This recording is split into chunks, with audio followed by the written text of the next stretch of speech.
Good Monday afternoon. It is September 23rd, 2019. I'm meteorologist Tim Pandajis with an update for you on 3 active systems out in the Atlantic Basin. In fact, with the formation of Lorenzo today, that is our 12th named system and our 7th named system of the month of September, coming in only one behind the record set back in 2010 of 8 systems within the month of September.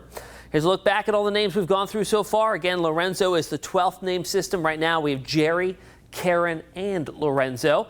How do we shape up so far in terms of the NOAA forecast put out before the system? They call for 10 to 17 named storms. So far we sit at 12, 5 to 9 hurricanes, 4 so far, and 2 to 4 major hurricanes. And so far we've had 2. That was Dorian and Umberto, both coming in category 3 or greater. Here's how it looks out in the tropical Atlantic Basin right now with the 3 active systems. We'll start off with Jerry. We'll go in order, JKL.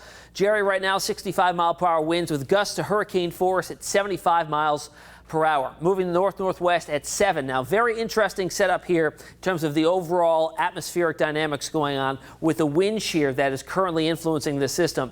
Very strong winds coming in out of the west, well aloft, and this is almost peeling away all the convection or thunderstorm activity and exposing its low-level center that you can see here as we switch up the imagery to visible satellite. Wind shear is so detrimental to storms staying together because it tilts them. They need to be vertically stacked, and that is certainly not what Jerry is. Used to be a category 2 hurricane. Now it's, just a minimal grade tropical storm. As it makes its turn north and then eventually northwestwards or northeastwards, it's going to come pretty close to Bermuda once again. Whew, I'm just all over the place today. Tropical storm moving off to the northwest of Bermuda and then heading out into the open Atlantic as a fish storm and eventually petering on out as it doesn't affect any more land masses. Now, next up, we have Karen, and this is also being affected by wind shear, most of it coming in out of the north thanks to the outflow from Jerry that's located several hundred miles to the north of it. But notice it is south of Puerto Rico in the Caribbean.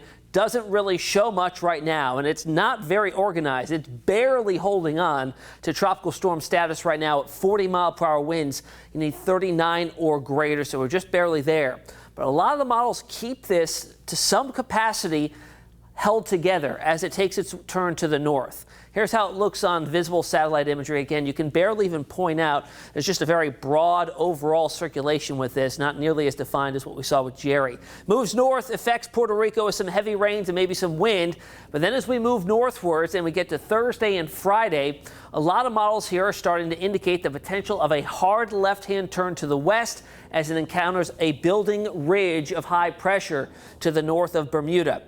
Still yet to be determined how strong that ridge is and if, in fact, it takes this turn to the west or if it finds a weakness of the ridge and exits out to the north and northeast there. But right now, this is the forecast track here, and well out in time, we're talking this time next week, 7 to 8 to even 9 days, could potentially impact somewhere along the southeast coastline. Here's how the computer models see things here. Each line is a different model. Notice that hard left-hand turn it takes as it builds north and slams into that building ridge of high pressure and is forced or shoved westwards. Here's how the GFS ensemble looks. The 21 members here, the same model, run different times with minor tweaks in it. Notice a lot of them, in fact, all of them head north, and then they start to build back even south and eventually southwestwards, potentially somewhere along the east coast of Florida or even near Cuba and even entering the Gulf of Mexico.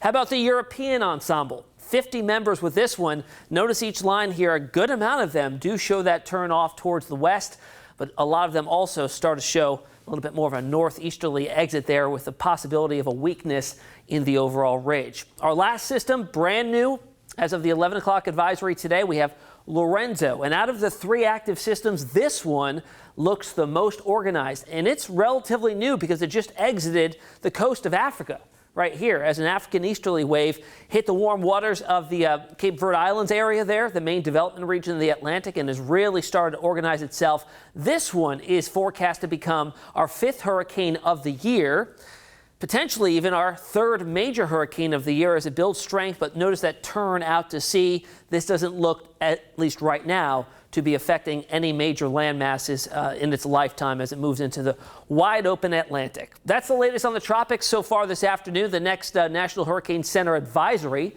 comes out at 5 o'clock this evening with any tweaks to the forecast with all 3 systems. Enjoy the rest of your day.